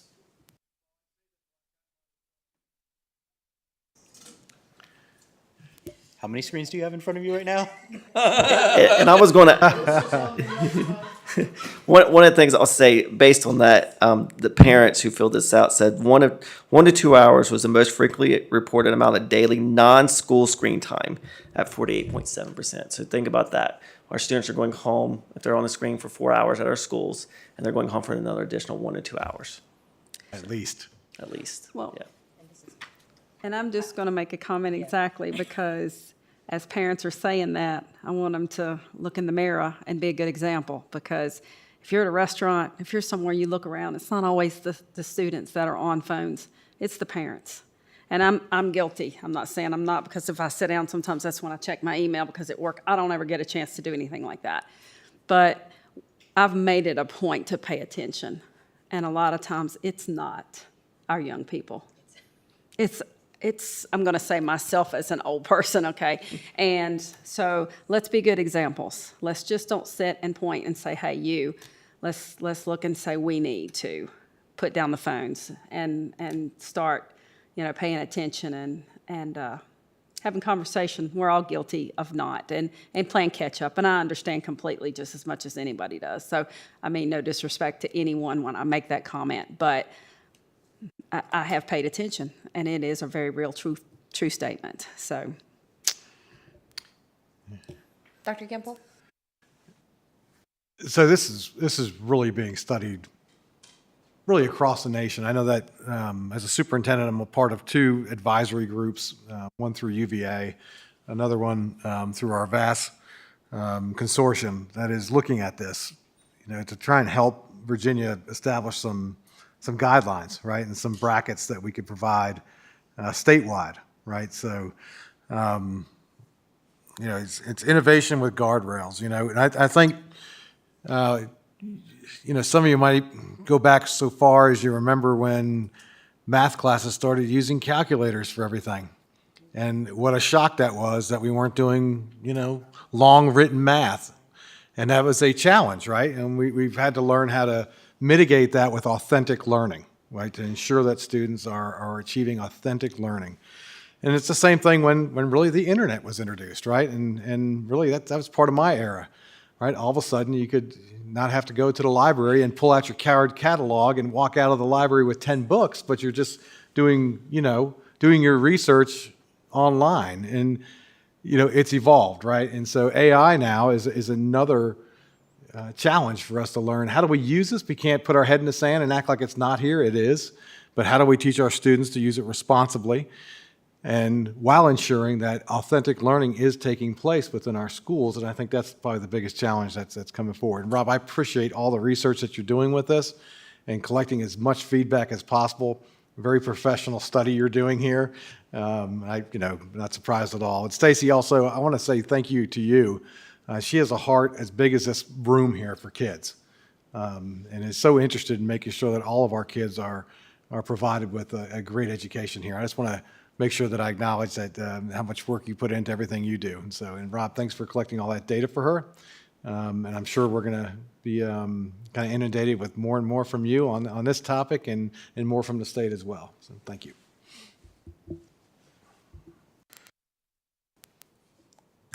Thank you again, Mr. Radcliffe. I don't know that I have any questions really, because you're in the middle of data collection. It seems like you're attempting to have the most thorough process possible so that when you look at everything, you can make good choices. I mean, that's really just to reiterate what you said. I feel a lot of connection to both Ms. Parton and Mr. Roberts' comments about the need for something more tactile and less is more at this point. But we also kind of have to live in a place of reality, and I'm glad that we're taking an approach that's not top-down, uniform, that might exclude something important that we wouldn't know that we're not considering. So thank you again for your work and for being here tonight. Yeah, thank you. And I'll mention that one thing I did forget to mention, this will help lead some of their strategic planning, some of those discussions, along with the technology plan that is also up. So this is going to really help drive that. So thank you all. Okay. The next item on our agenda is related to our policy review. This is section 2, which is second read and potentially up for approval. MCPS policy section 2 were presented on August 4th, 2026 as a first read. The policies are brought back tonight for a second read and potentially approval. Leah Bressler, Director of Organizational Compliance and Policy Review, is available for questions. Do we want to start with questions, or we like to make our motions, and maybe we start with some questions before we make a motion? You want to make a motion and then have discussion? Sure, I'll move. I I'll think make a we motion. might be amending our motion. I don't know. We might. I'll move these toward, or to approve these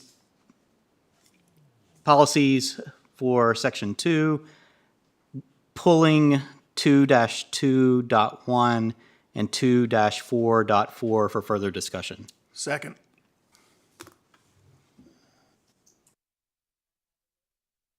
I have a motion and a second. Any discussion? So, 2.244 is the policy related to Dr. Davis's comment about controlled substances. So updating that language. And the second policy that you wanted to pull, Dr. Roundtree? It was 2-2.1, and it's related to FOIA requests. So I know that one has a regulation, and that is really new for MCPS. We don't operate with regulations, and I think some of the concern was related to things within the regulation. So do you want to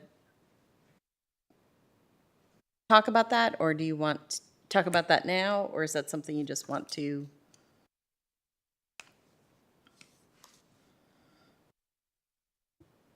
Thank you, Ms. Bressler, for your hard work and for being here tonight.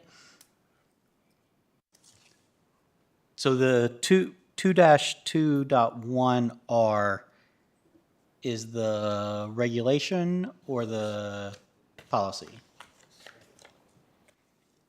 It's the regulation. Okay.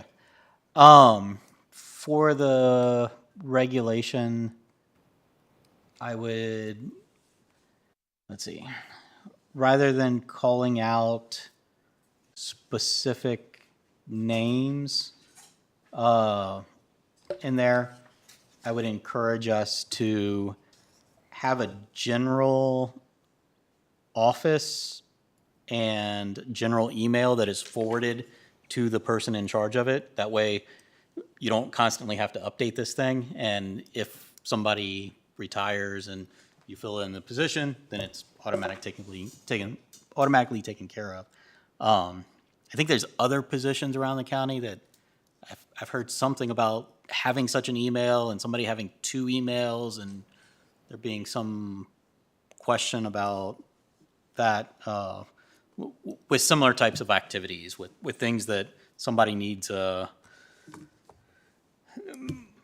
access to a group of people emailing, and then if they retire, that same group of people needs to email that same person, like AP purchasing, things of that nature. Anyway, back to this policy specifically, or this regulation specifically, with my confusion of regulations and policies. Also, it looks like we request everything in writing, although you can make a phone call to request it. It's not clear that a verbal request is a request. It is definitely clear that a written request is a request in the policy. Is that intentional, or? I think we'll take both, and I can take the comments that you've made tonight, and we can rework this one, and I can bring it back for your review, either as a first. Let me interject there. Sure. Because you're not changing the policy. You're not making a significant change. You are making small suggestions. You're taking out names and you're putting in titles, and you're changing, right to call. That you can do right now and still approve, because you're not making a significant change between the first read and adoption. Now, if you were going to change the entire policy or the entire regulation, like you had a completely different idea of how to carry that out, we would take it back and it'd be another first read at another date. But you're making a very small suggestive change, which would be accepted by the board if they so choose, and you could still push that policy through.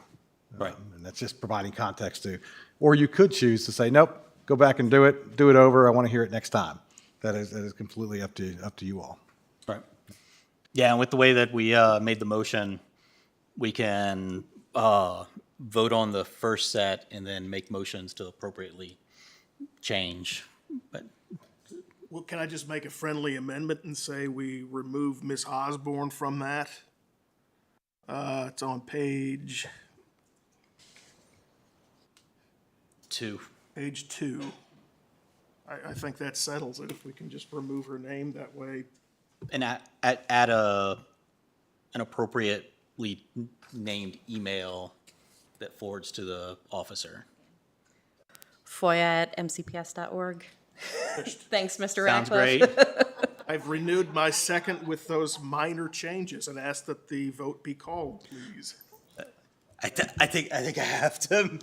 You have to amend? I have to amend, I think. Then you Or I amend have it. to approve your amendment. Approve my Just amendment. accept it. I so amended, you so approved. I Excellent. assume. The what we're talking about though is the exhibit, not the regulation. I just checked because I didn't think I had Tasha's name in the regulation, but it is in the exhibit, which is to go to the website. So I just wanted to make sure that the motion reflected that. Okay, so that is the policy. It's not we have the proposed policy, we have a proposed regulation, and then I put in here for just for your edification, the exhibit that we put on the website, because it's also part of the requirement that we have a website, and that's what that exhibit is. So that would just get posted to our website once approved. Okay.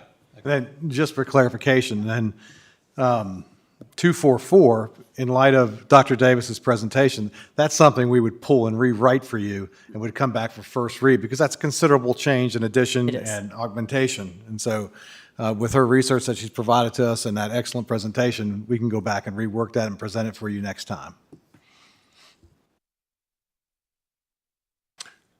Well, I guess it's your motion, Dr. Roundtree.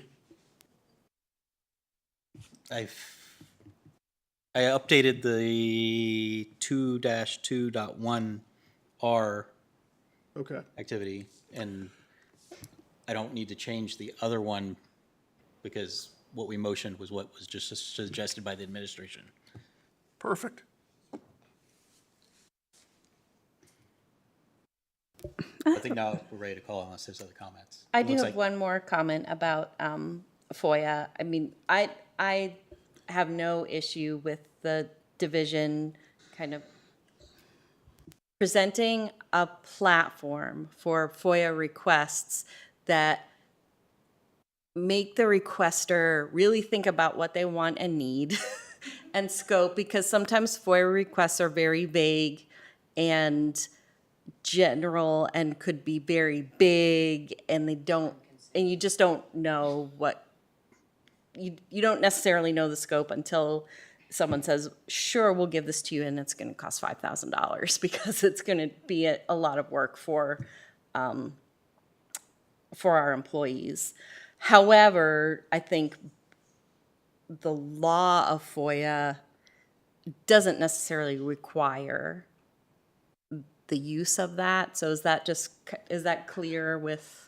We will make it clear when we put that exhibit on the website that Okay. we can accept phone calls, we can accept emails, and we can accept the form. The form just helps us provide kind of a tool to let people know kind of what we need to know. Right. And hopefully it will be, that will be understood by the public. There's no desire to be evasive or prevent these requests, but Correct. having a more formalized process hopefully helps everyone, us, the body to process them, and for the requester to kind of really know what they're asking for. So just thank you for that clarification. Okay, so we have our motion, we have our second, we have our friendly amendment. Oh, Jamie, I'm so sorry. I just wanted to ask a question, and it could be just a given on, let me get which one, make sure I'm saying the right code, 2-4.1 on community relations.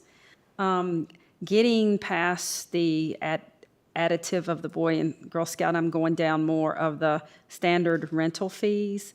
Not that I have a problem with that, because a couple years ago, that was my big push.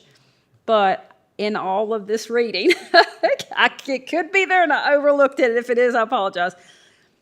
But I would like for something to say somewhere that the school sports and activities and extracurriculum always has first,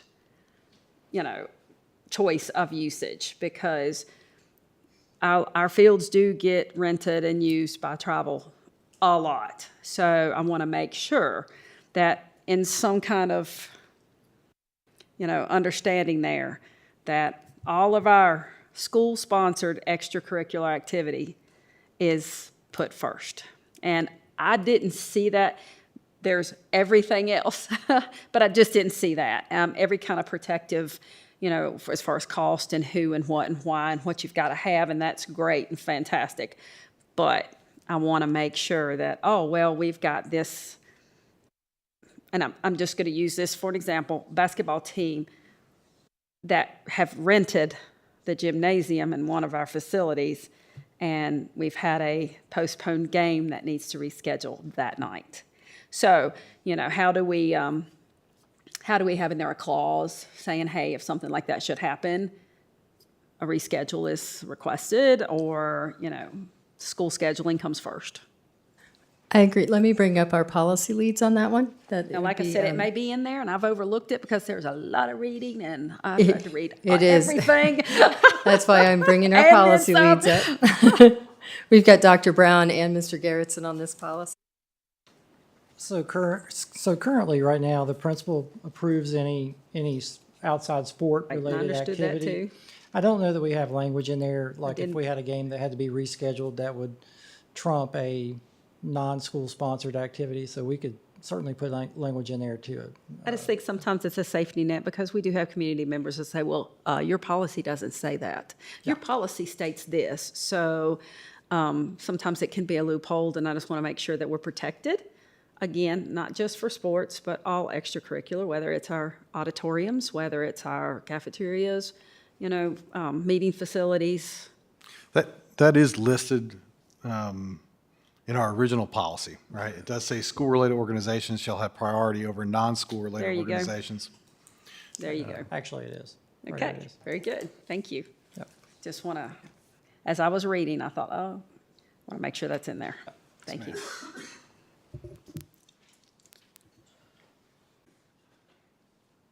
All right. Other questions, board members? Great. Okay, so Vote first.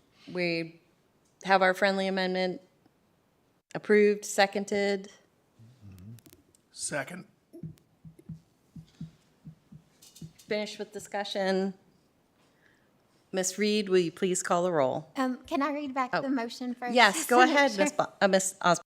Okay, I have motion to approve these policies in section 2 with amending 2-2.1R to include removing specific names and emails and adding a general office and email, and pulling 2-4.4. Does that sound right? That sounds correct. And language to indicate that voice FOIA requests are permitted by phone and in person, presumably. Okay, I got it. Thank you. Okay. Ms. Reed, would you please call the roll? Ms. Bond, Yes. Ms. Pardon, Yes. Mr. Roberts, Yes. Dr. Roundtree, Yes. Ms. Purcell. Yes. 5 in favor. Motion carries. Thank you again, Ms. Bressler, for all of your work. Can I get one clarification? Sure. On policy 238, did you guys want the short or the long form? My suggestion, the division suggestion, was the short form because we don't have any charter schools. Short form is appropriate, I think. Short form. Great. Thank you so much. I appreciate you guys.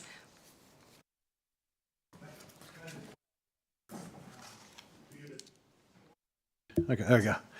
I just point out again, I want to thank Dr. Davis, and again, remind everybody, anybody that's listening, that between first and second read, that is an appropriate time to send an email, get on the website and submit suggestions. You can also do it before that too, right? Or you can also come to the board meeting like Dr. Davis did on the night of second read so that you guys can hear, verbatim what the suggestion is or what the proposed revision is. But that's an excellent job, and you were right on time, Dr. Davis, so thank you so much.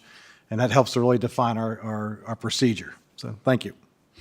I've got to say one last thing, and I'm reiterating what Dr. Gimple has said, that I'm very hopeful that members of the community, members of faculty and staff come forward and make suggestions. I know everybody up here is certainly willing to hear them and consider them. I said it before, the comments made during public address were well taken, and I appreciate people coming forward. Thank you.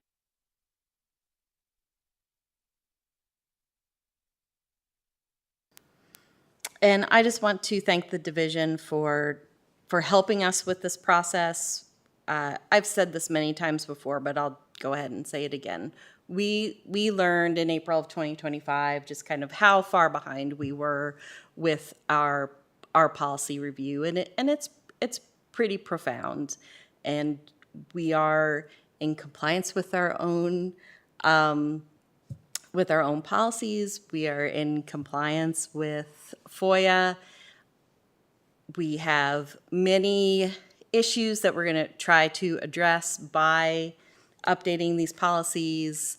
It is kind of slow and fast, and at the same time.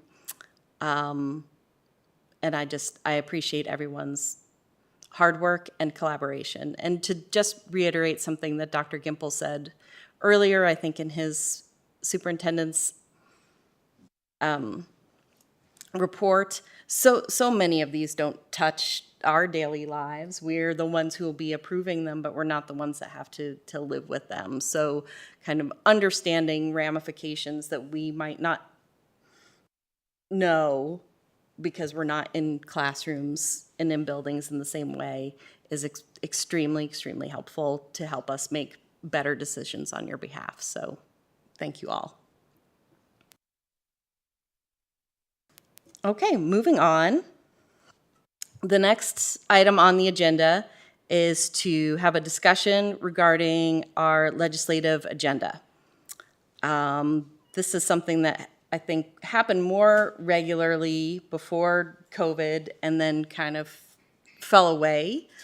And it's important. We have connections and a way as a school board to voice concerns about the decisions people outside of our roles are making that affect us, like when state budgets are approved on June 29th and federal decisions at the federal level as well, or decisions at the local level about where businesses are located, speed limits, that kind of thing. Sometimes those deciding bodies don't understand how this impacts schools. So I was hoping that you all could give some kind of direction about some legislative priorities that we can advocate on behalf of. So does anyone want to start? Or Dr. Gimple, I know that you were hoping to restart having an event that invited local electeds to kind of get them connected to Montgomery County and what's going on what's going on here. Do you want to talk about that a little bit? Yeah, it just, I've got some experience with inviting legislatures to a breakfast or a lunch where we can have some dialogue and just to try and impress upon them exactly what some decisions are impacting our schools in our division, and also the kind of things that we would like to see them advocate for in order to support our schools better. And so that's really the idea, is to get an audience, right? Get an audience of legislators so that our school board, our community can just have a face-to-face conversation about, these are the things impacting our schools, here's where we need help. Because otherwise they don't know, right? And I think that goes a lot further than just writing a letter or something along those lines, or writing an email. Had you identified any dates yet, or kind of what you were thinking that event might be? I'm trying mid-October to late October.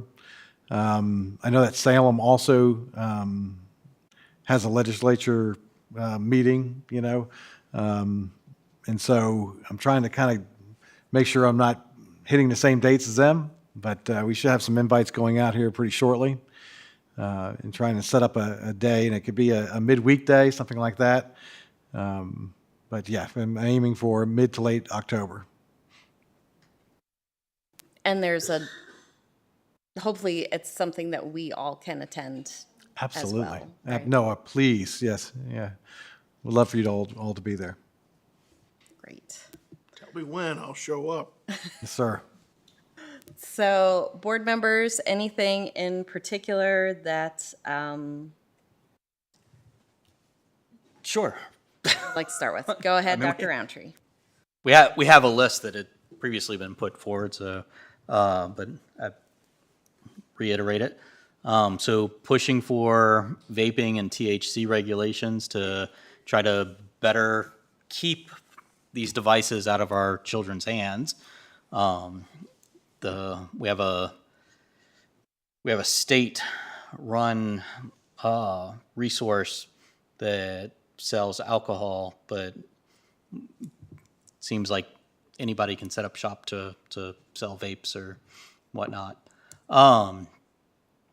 Funding SOQ positions. I thought that this legislature that very much ran on funding SOQ positions, but didn't give us significantly more SOQ funding this year. Continuing to push for lunch and breakfast for all students in our state, making sure that our children, their bodies are well fed so that we can feed their minds. And supporting anti-voucher positions for private school systems. There's actually currently some petitions going around for anybody that's interested. I'm sure people will be posting them to social media here in the coming days.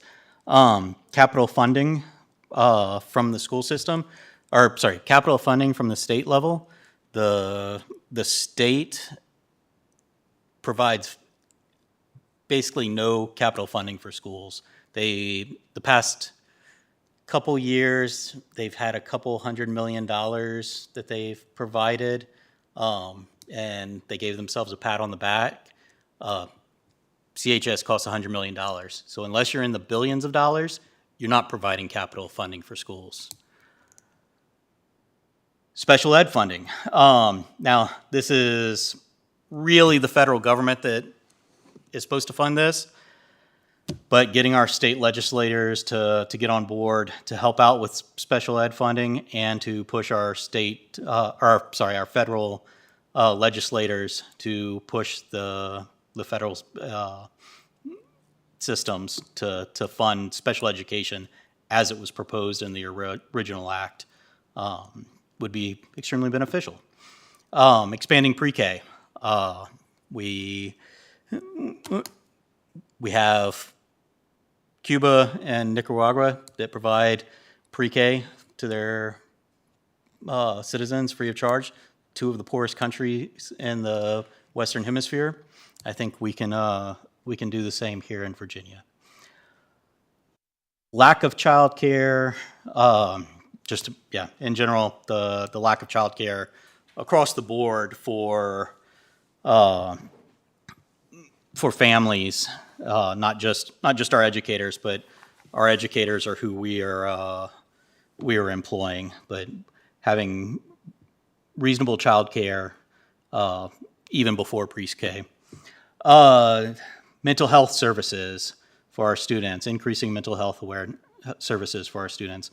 Some of those reasons that we restrict devices during breaks of schools are because there are inappropriate things that are searched during those times of years, and they set off alarms. We also don't want kids looking up those kinds of things during those periods of times. But also talking about the real hardships of growing up and the difficulties associated with growing up, and the fact that sometimes we have bad thoughts, and taking care of those bad thoughts and going to people to get support for those. more funding for registered nurses in schools. And then moving the RSS program, that's the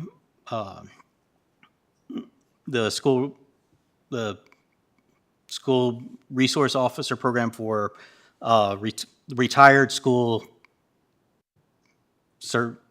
security officer. There we go. Retired school security officer program out of the school systems and into law enforcement agencies, where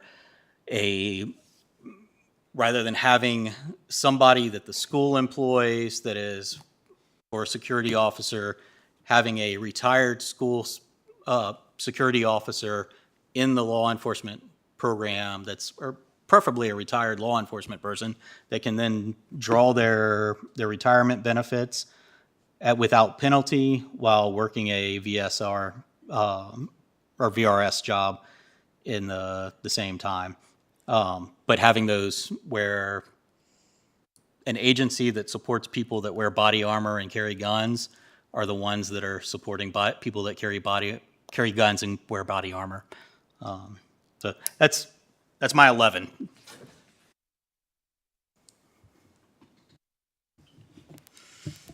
I'll keep this very brief because I'm going to piggyback on the funding issue. And I know everybody everywhere is strapped. Funds are tight for everybody. But I think the one thing, if we could get some sort of funding for after-school transportation, that would it would include all the other students. I've had several people come up to me and say, I'm not able to have my child in some after-school program because I work 9 to 5 and I can't get there in time. Having that available would be very inclusive. It would build a sense of community. The children would be able to build relationships with their peers, and it would go very far to make sure people aren't left out.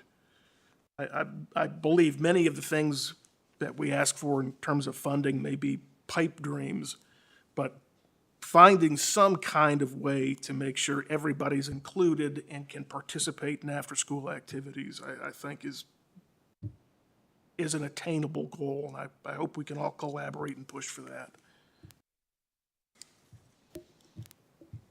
Ms. Martin? So, Mr. Roberts, I believe you're requesting an activity bus.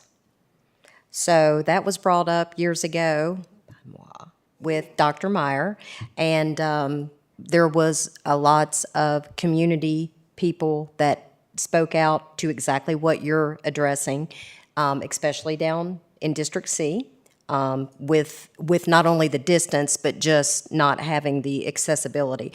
But it's here too. It's right here. It's people that live a mile within the school, maybe live behind the school, don't have a parent there to take them, don't have a way to get home. So we've been talking about this for a while, and I would love to see it come to fruition, but I do know that there's a cost associated, but that has been a desperate need for a long time. And I do think it would help get their children involved that normally aren't involved and want to be, but not by their choice, because they have no option.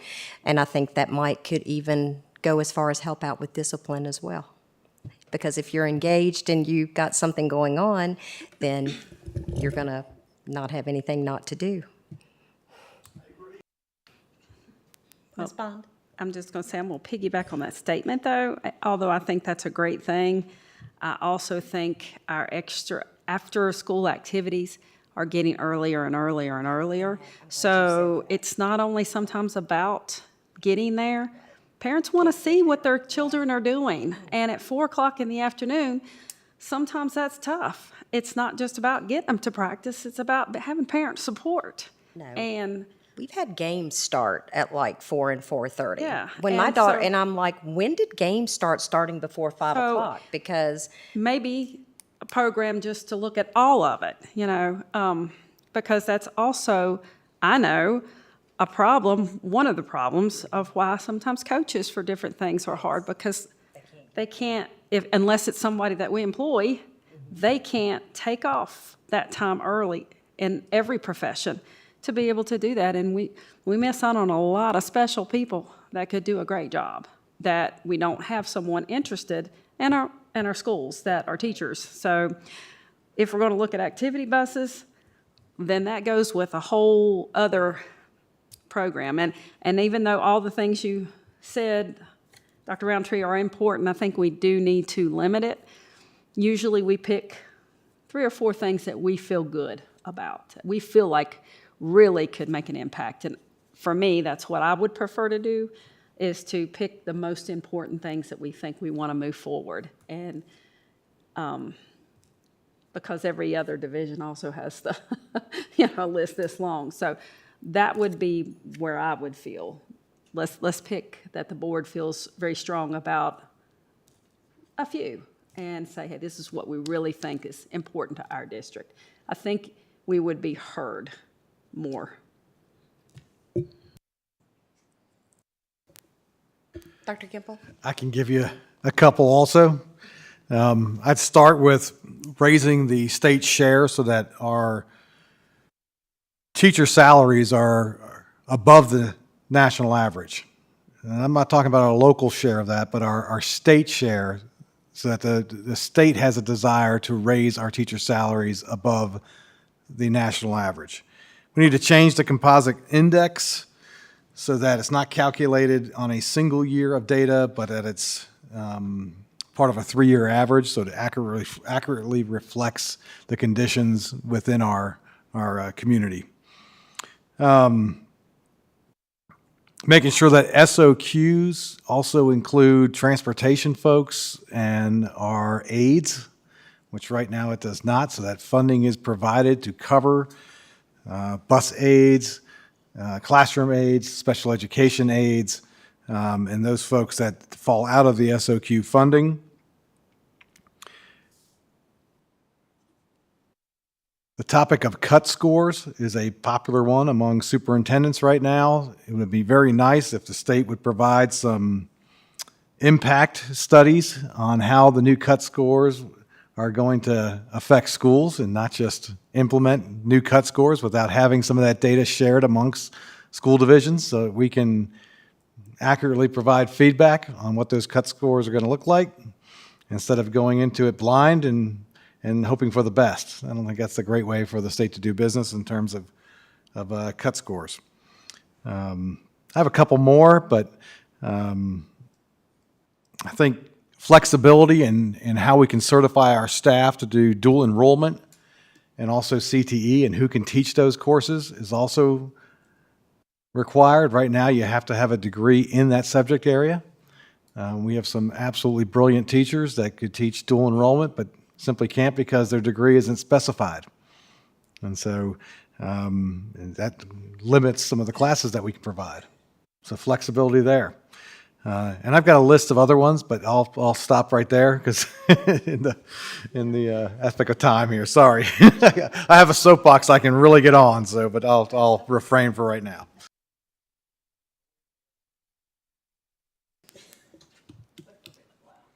So that's a pretty lengthy list, and what we can do is share that among the board and then maybe kind of give a thumbs up for a top 4, something like that. I think that seems fair. It doesn't stop any individual from, supporting something that is important to them. I do want to touch on something that Dr. Roundtree mentioned that's a little bit different and more time sensitive than some of the other items, and that's related to vouchers, because there is a federal voucher program that Virginia is committed to that will pull public money away from public schools to pay for private school tuition unless the governor pulls out by January 1. And I think that kind of falls out of the scope of asking what we'd ask our congresspeople, our senators, our delegates, and our state senators to do, or our mayors and council members and supervisors. So I would like the board to potentially consider perhaps passing a resolution asking the governor to pull out of that program, because if we don't, that's less money for us in the state budget next year. I don't know what kind of information you all feel like you would need to feel comfortable doing that. But I just wanted to put that out there to kind of see how you all would feel about an action like that, because it's not something that we do very often. I suggest we put it on our next agenda.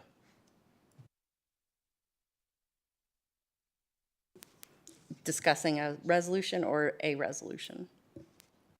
Put the resolution for discussion and vote on the next agenda.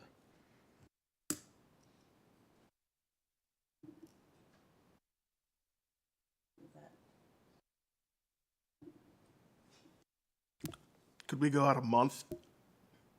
I think that's probably First read. second. First read next time. I agree. Vote 2 meetings away. I'm good with that. That would be better. Okay. All right. I appreciate you all just considering that possibility. Okay, does everyone feel heard on legislative agenda discussion? I just say that I think we shouldn't limit ourselves to only a few items. They have plenty of staffers to draft legislation, and if we have good legislative ideas for them to put together, then we should provide them all to them. So I am a proponent of putting forward 3 ideas. Your best is first, second best is last, and then you got some filler. And if you come in and watch me in court, every time my best is first, I put a little filler so I can blab, and the last one is the maybe argument. Fewer is always better.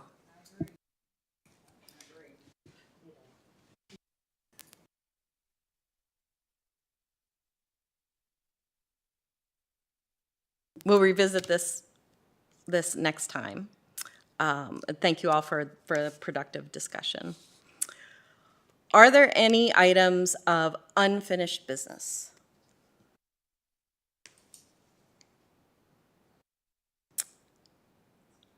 Are there any items of new business? I have a question. I had received an email, and I haven't been to every school lately, but I thought that we flew the American and state flag at every school, but someone shared with me that there are some schools that do not fly the flags or do not have flags on property. Just a question. Do we? Can we find out? I will absolutely look into that. Okay. Thank you. Wasn't aware that we didn't have them at every school, but I will work with my staff and we'll make sure that every school does have one. And I would like to even, because I know during, on Election Day, I even had some people, when I was at the polls at Auburn High School, their flag is very, very small compared to some of the other high schools too. So I would even kind of like to take a look at the flags that we do have to make sure that they're adequately sized, you know, for some of the larger fields. And thank you. Other items of new business? I don't think this is necessarily, if no one else has something else to say. Thank you, Ms. Bond, for that notification about the flags. Ms. Osborne reminded me earlier today that at our, so I think this isn't really old unfinished business because it wasn't from the last meeting, it's from a long time ago. At our retreat, we did kind of pencil in a fall retreat for maybe October 3rd with a backup date of September 26th. And I guess I just kind of wanted to refresh people's memories about that. And I don't think we necessarily need an answer tonight, but to make make a decision about if we want to do that and what we might want to do at that retreat, given that we have a lot of questions and concerns still about the policy review process and Section 3 about business operations that involve finance and budget, that we could potentially all benefit from a deep dive in an afternoon, slogging through it together. That could be a useful way to spend a retreat. I know that Dr. Gimple had a couple of ideas as well, so I just wanted to throw that out there and let people think about it. It was, and then I think a potential backup, and we talked about this it was actually February, I think, not April, September 26th. And I know that those dates might not be.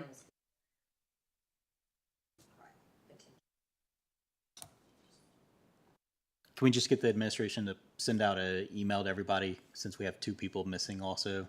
Of course. For a reminder to say, hey, check on October 3rd and September 26th. Let us know if you're still good for those dates. Okay.